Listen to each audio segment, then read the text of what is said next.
Coming up on Behind the Body. And he wasn't like a bad father or anything. He just wanted a boy to do boyish things. Originally, I was Anthony, veteran. I was Army, and I was injured in Iraq in a RPG explosion. The entire tower exploded. Like shrapnel, scars, and things of that nature. So I spent a lot of years being very insecure about myself and my body.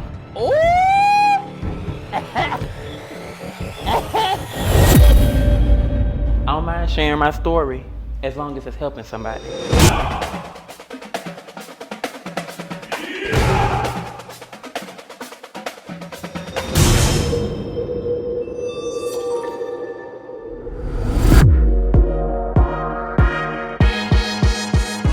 Hey guys, it's Antonia, aka Tony Blanco. I'm here 4 days post-op after my lipo 360 and double BBL. And here we go. Kind of nervous. I hope my scar looks okay. I hope my booty don't look too big. I hope I'm not too swollen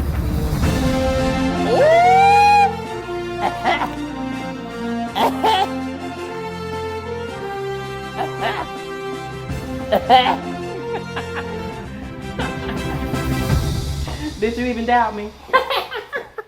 Originally, I was Anthony, veteran. I was Army, and I was injured in Iraq in a RPG explosion. After I got out of the Army, of course, I lived life for a few years, and I was in denial about my trans status. But once I came into terms, I slowly started my hormones and began that process.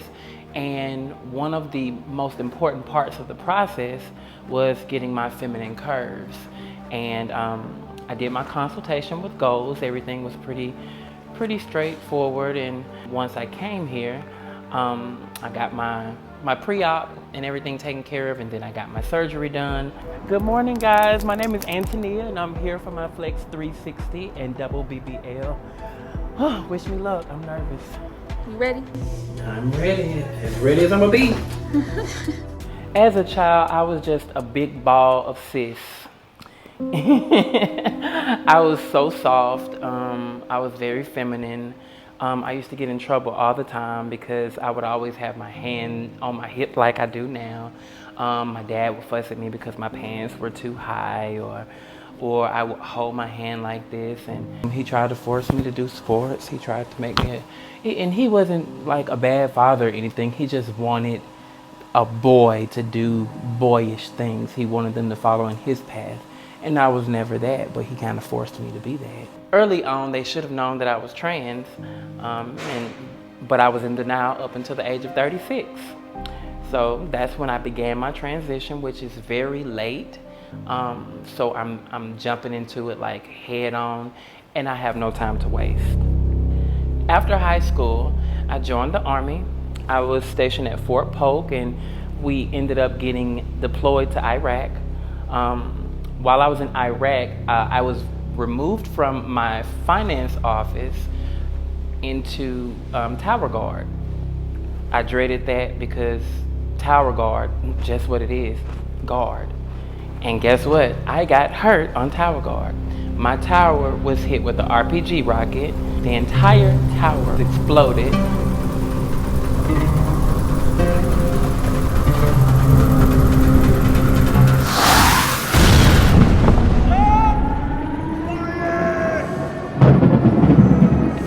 By the grace of God, I'm still here, but it left me with a broken femur, a broken hip, a spine fracture, a traumatic brain injury, and a few other minor injuries like shrapnel, scars, and things of that nature. So I spent a lot of years being very insecure about myself and my body, and that's where you guys came in. After the explosion, it took me about a year to learn how to walk again. I was in a wheelchair, and they basically told me that I would not meet retention standards for the Army. So that's when I ended up getting out of the Army.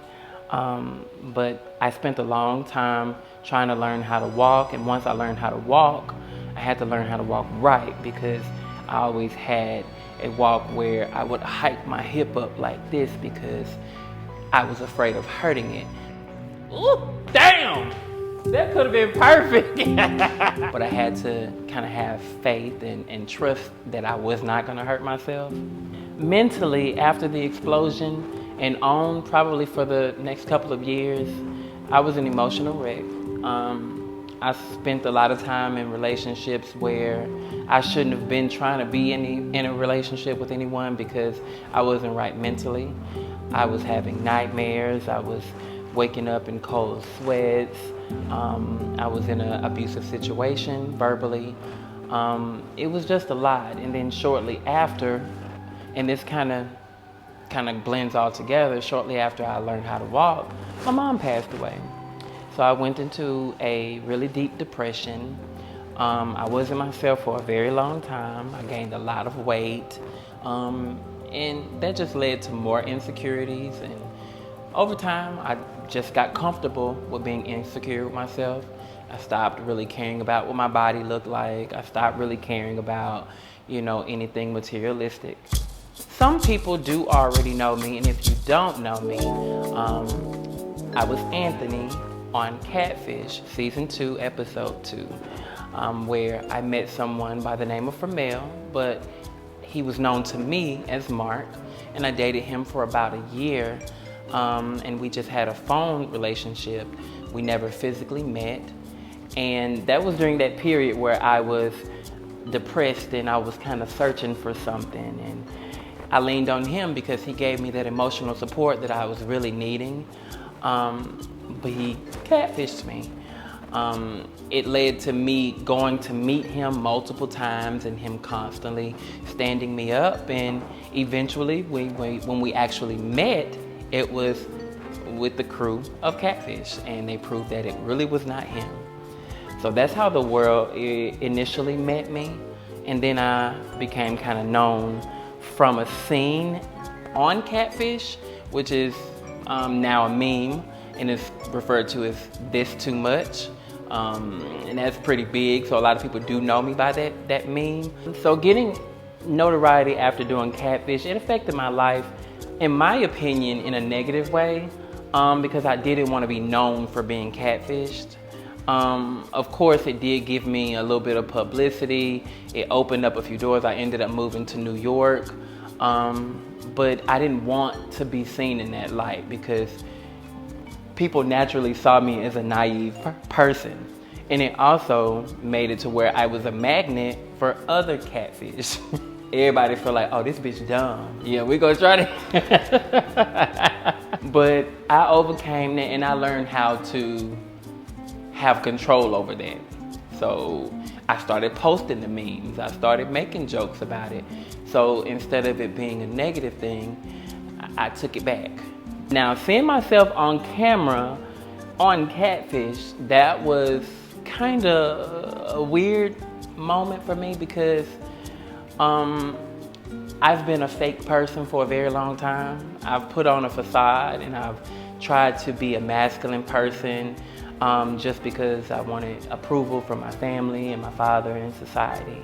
So when I was on Catfish, it was a lot harder because the cameras were always rolling and I had to maintain that masculinity because I wanted to have that image for the public. And in the long run, I pretty much created a false image that I had to keep up for years and years and years to come because that's what people expected of me. Coming up on Behind the Body. It took me 36 years. I admitted it to myself because initially I was transphobic. You really can't tell me nothing. I wasn't to be fucked with then. I have to physically roll into the car. And I really ain't gonna be fucked with now.